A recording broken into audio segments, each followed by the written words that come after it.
estuve interna, mis padres me quisieron mandar interna con 17 años y yo tenía muy claro que quería un colegio que enseñara fotografía. Y entonces ahí fue cuando empecé a fotografiar. Y para mí fue como una auténtica droga. O sea, me pasaba los fines de semana metida en el cuarto oscuro y me iba a la calle continuamente a... Estaba en una zona en Pensilvania, que es en una zona en Lancaster County, que es donde viven los Amish, que son los mormones, los que van con los sombreros y eso. Y entonces yo me escapaba siempre que podía, que me dejaban los fines de semana salir, y cogía un autobús o haciendo autostop y me adentraba en el mundo de los Amish, empecé a fotografiarlos en las granjas. Ahí fue como empecé, ¿no? En la fotografía documental.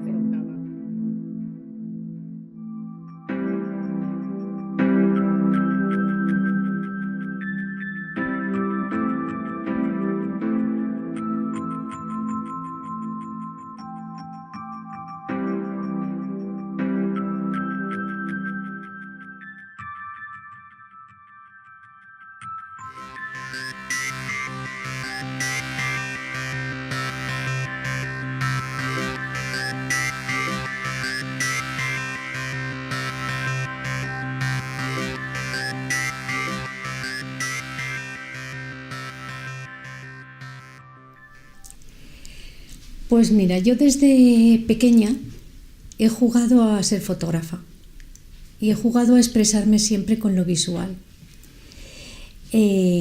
O sea, digamos que tú eras fotógrafa antes que pintora o a la vez. Yo creo que siempre me he expresado de una forma visual. Desde pequeña. Mi padre tenía una cámara de esas de melamina, antigua, y sin carrete jugaba a hacer fotografías a mis hermanos. Siempre he dibujado, siempre he pintado y siempre he hecho fotos. Y siempre he colocado cosas. Entonces es algo que no es que lo he descubierto en ningún momento, sino que lo he hecho siempre.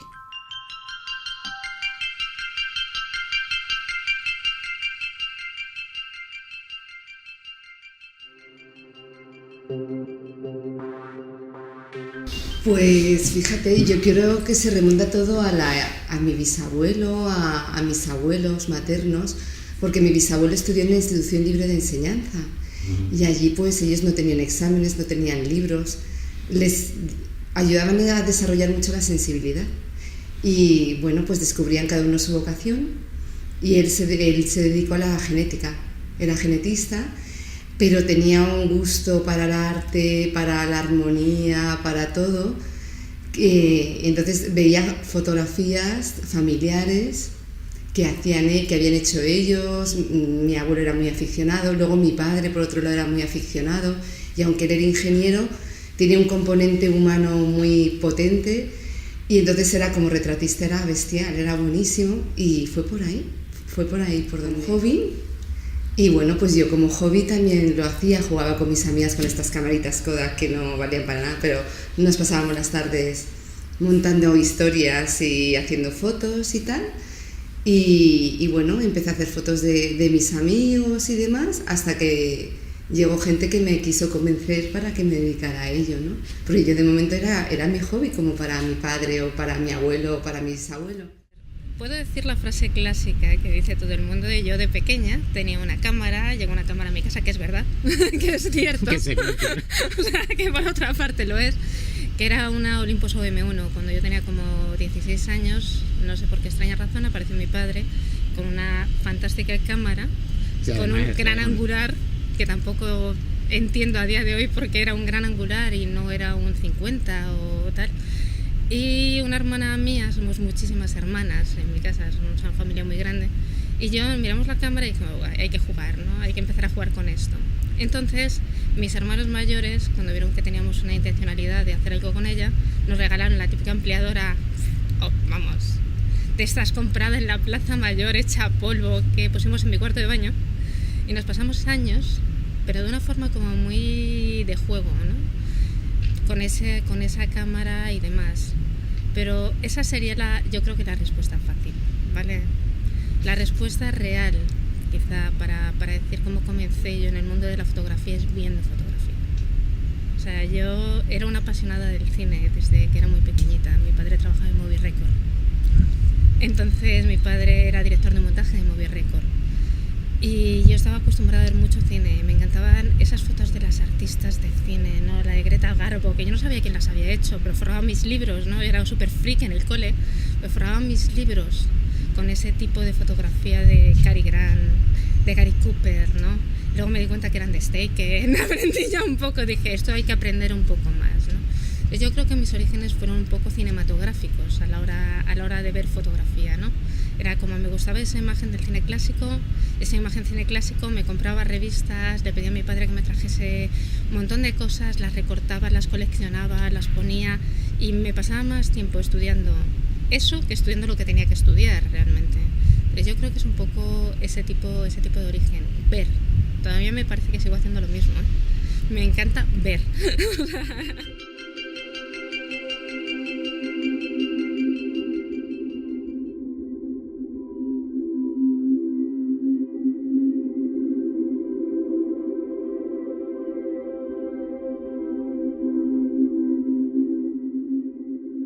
Yo creo que el fotógrafo que más me ha influido y mi modelo a seguir es Cartier-Bresson, ¿no? Me parece increíble su Salgado y Cristina García Rodero, por supuesto, también me parecen maravillosos, pero me parecen que son más apóstoles de ello. Para mí el dios de la fotografía costumbrista, digamos, y de esta fotografía es Cartier-Bresson.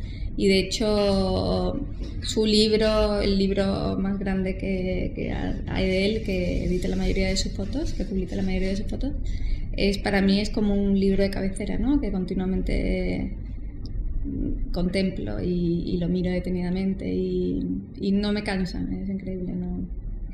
Y cada vez que miro alguna de sus fotos o algo, aprendo.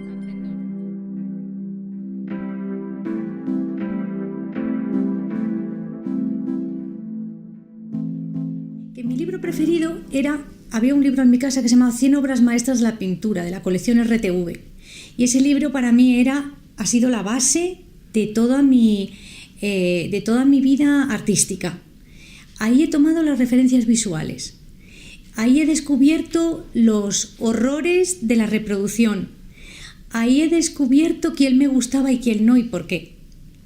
Ahí adoraba a Rembrandt y a Latour, hasta que le conocí.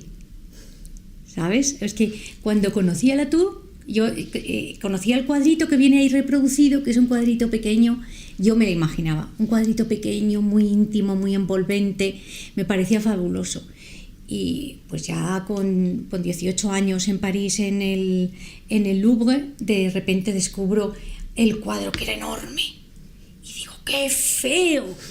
¡Qué feo! Ya no me gustaba Latour, porque mi Latour era otro. Era el que yo había inventado a través de esa imagen reproducida. Entonces, yo he descubierto el mundo del arte muy pequeña con ese libro. En mi familia no hay ningún artista, me lo he llevado todo yo. No hay ningún artista, no hay nadie que se haya dedicado a las bellas artes, ni a la fotografía, ni a la pintura. Es que nunca no me he dedicado a observar a fotógrafos para eso. No. De hecho, el primero que me marcó fue Velázquez. O cómo me mostró mi abuelo a Velázquez. Yo tengo recuerdos, a lo mejor con 4 años, así como muy vagos, de estar viendo cuadros de Velázquez con mi abuelo en su casa, de ver las meninas, que además yo me parecía mucho a una de ellas, y él explicándome todo el tema de la perspectiva aérea, yo con 4 años. Y claro, yo cuando me metí en estudios y luego salía y hacía fotos en casa de mi madre o donde fuera, yo veía esa luz de Velázquez, no la veía en el estudio con el flash, entonces automáticamente me desvié ahí. Entonces sí, fue Velázquez el que me influyó muchísimo. Gustav Klimt, en la forma de estar de las personas que retrata, esa forma tan espiritual que están, pero alrededor de esos colores tan alegres.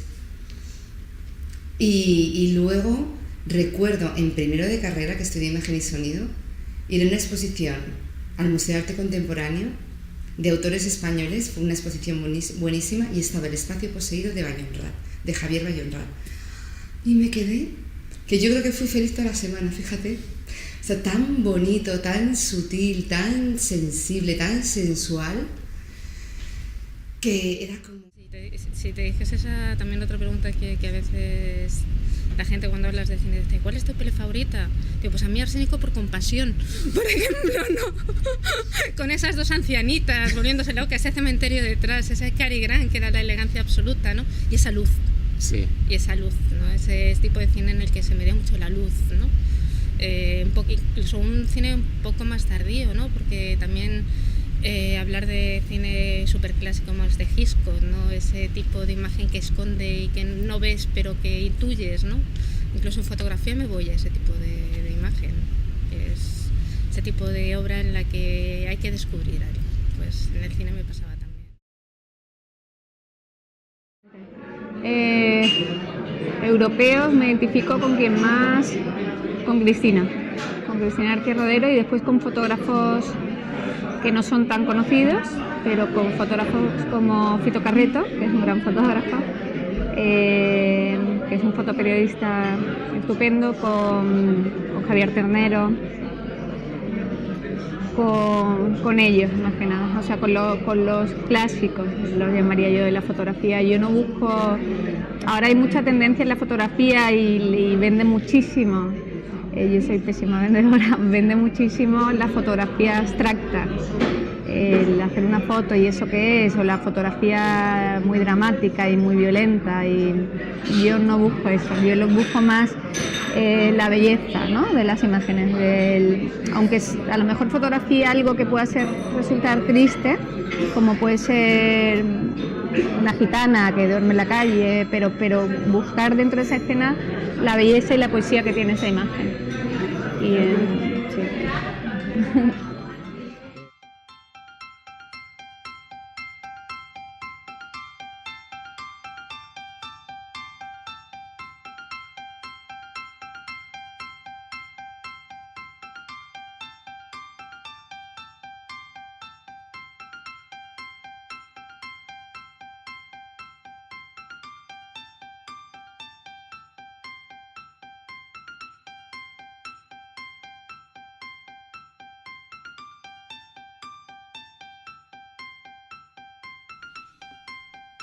Estoy trabajando por un lado, sigo con mi serie de armarios, y tengo siempre la fotografía. Para mí, lo importante que tiene la fotografía es que te permite almacenar recuerdos. Tiene esa parte que es muy dolorosa, de que tú sabes que cada vez que disparas es la última vez que puedes ver eso en ese estado, porque todo está cambiando constantemente.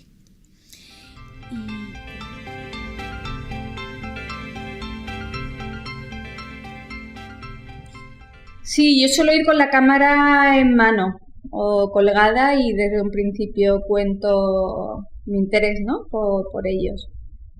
No es lo que suelo hacer, o sea, no trabajo como Sebastián Salgado, que normalmente se acerca antes a la gente y va 2 o 3 días y después al tercer o cuarto día vuelve con la cámara, ¿no? Yo no, yo directamente me presento como fotógrafo y lo que hago es mostrar interés por su cultura, por su modo de vida, como en el caso de los gitanos, ¿no? Y casi siempre soy bien recibida, o sea que no tengo problema. También me gusta mucho la fotografía, la street photography, la fotografía de calle, que eso es completamente espontáneo, eso es aquí te pilla, aquí te matan, para no perder. Sí, una cosa no quita la otra, ¿no? Sí, aunque no tengan nada que ver, el hacer street photography sobre todo me sirve yo creo, para entrenar el ojo y para ser más rápida a la hora de fotografiar, de hacer un reportaje. Y sí, entonces digamos que sí, de esa manera se complementan, ¿no?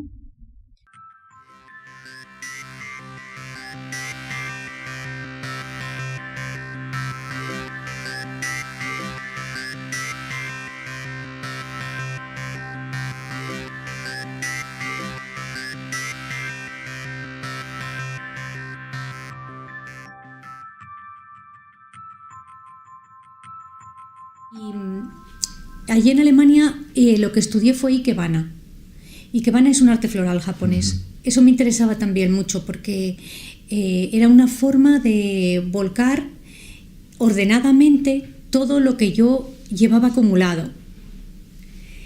Y estuvo muy bien esa experiencia. Todo me ha valido. O sea, la parte de fotografía que estudié y que hice con Cristina, todas las referencias visuales a lo largo de la vida, los juegos que tenía de pequeña, el jugar a ordenar cosas de diferente forma para que quedaran bien. Todo eso me ayudó a cristalizarlo cuando hice Bellas Artes y ya me dediqué rompí las barreras de fotografía, dibujo, pintura para hacer de ello un todo, que son un conjunto multidisciplinar de donde yo saco mi obra artística. Esa es la forma de trabajar mía. Yo estoy en un punto en el que he pasado de la figura humana a no fotografiar gente en general. O sea, no porque le tenga manía ni nada parecido, sino porque me gusta más, quizá a la hora de fotografiar, yo fotografío muchos edificios, muchos espacios, me gusta el poco control que tienes en algún momento de la luz que te va a llegar, ¿no? Es decir, el que fotografías un instante. Un modelo le puedes tener estático, puedes controlar la luz. Cuando llegas a un edificio, ya estudias el edificio, lo ves, vuelves, no, voy a hacerlo tal día, a tal hora, de momento la luz te ha cambiado, ese rayo te hace una sombra. Me gusta más ese tipo de juego.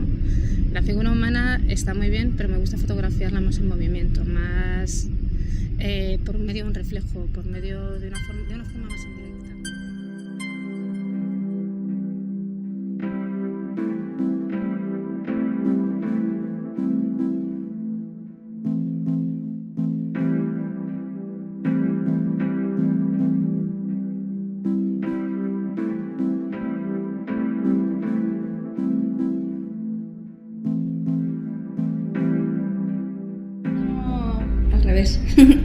Desde el minuto 1 me encontré comodísima, ¿no? Había mucha gente que me decía, un fotógrafo, me acuerdo, Alberto Rojas, me dijo, bueno, pero y dedicarte a la fotografía solamente, ten en cuenta que es un trabajo muy individual y muy solitario, no me asusta para nada, o sea, no me asustó en ningún momento, ni sí en el tema económico, ¿no? Pero nada más, o sea, por encontrarme a mí misma y eso, yo creo que soy más yo que nunca, desde que me dedico plenamente a la fotografía, sí.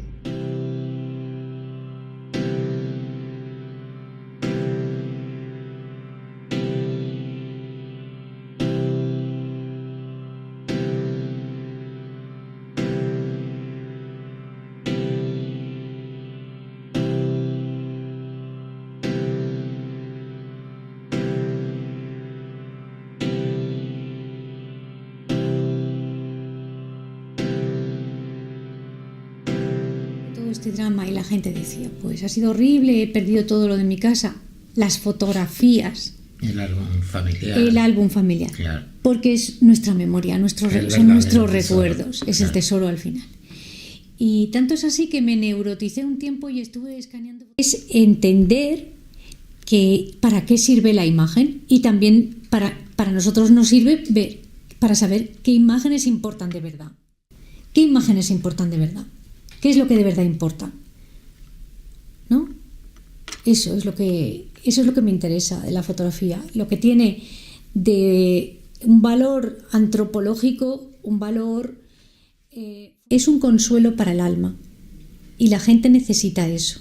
La gente necesita poesía, filosofía.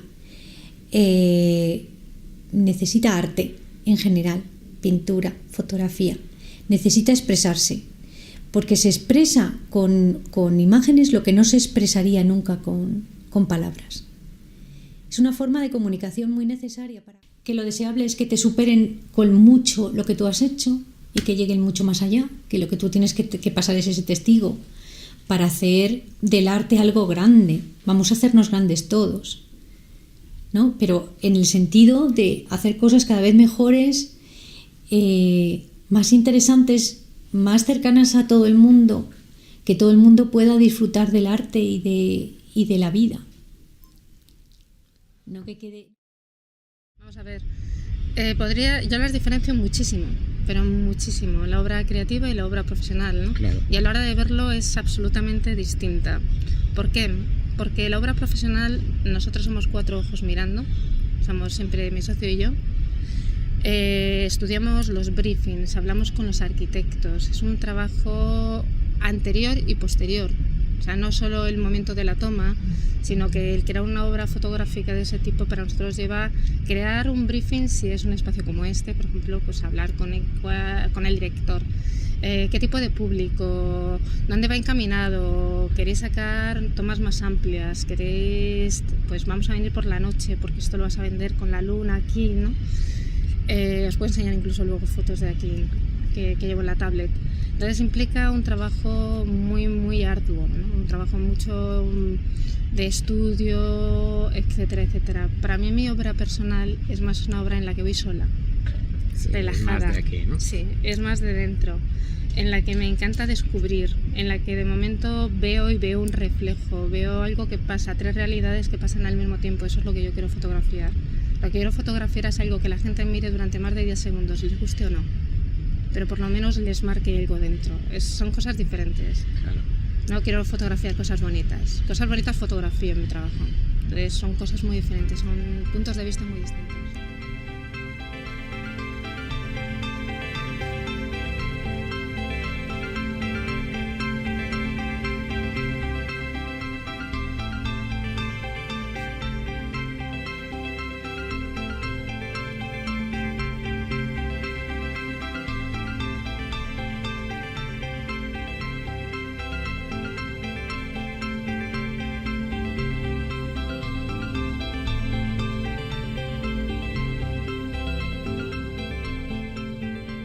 Desnudar, que parece como, Dios mío, me van a desnudar, ¿esto qué es?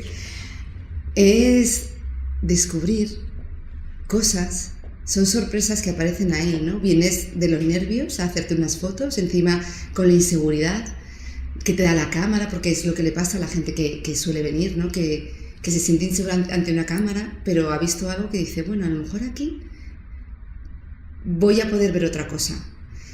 Y de repente lo primero que sale es serenidad. Es alucinante. Entonces yo no dejo de sorprenderme, porque vienen de los nervios. Y de repente pues así sucede, ¿no? Que aparecen cosas que ellos creían que ya no tenían, porque están en estrés, porque llevan unos años muy malos, pero no, pero lo primero que sale es eso. Entonces a partir de ahí ya empiezan a salir un montón de cosas más. Y la verdad es que tengo que decir que todas buenas.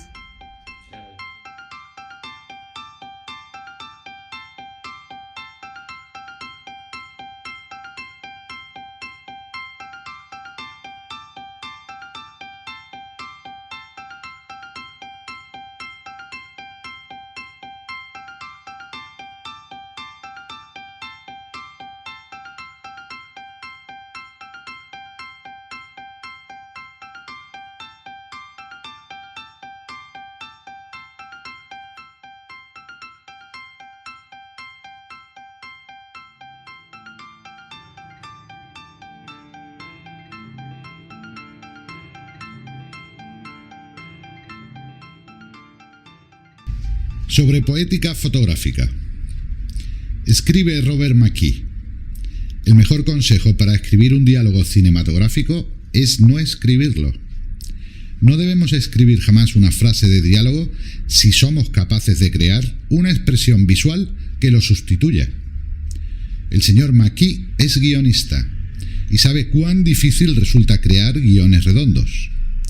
Y de curvilíneas películas y poéticas aprendemos sin tino. Atinando, poetisa sin plumas y con cámaras fotográficas en sus finas diestras. Damas de la luz y las penumbras. Ellas son María Jesús, Ana, María y Julieta, fotógrafas españolas. Obediencia rebelde a la esquiva belleza. Pasión de chicas bárbaras. Y apunta José Luis García: Bárbara Stanwyck no era ni alta ni baja, ni delgada ni gorda. Podía ir por la calle sin que los mirones la silbaran, aunque tenía unas piernas, unas caderas y unos muslos de infarto. Fijaos bien en Bola de Fuego. Su sonrisa era de chica buena, que parecía mala y otra vez buena. Pues eso, chicas malas o no.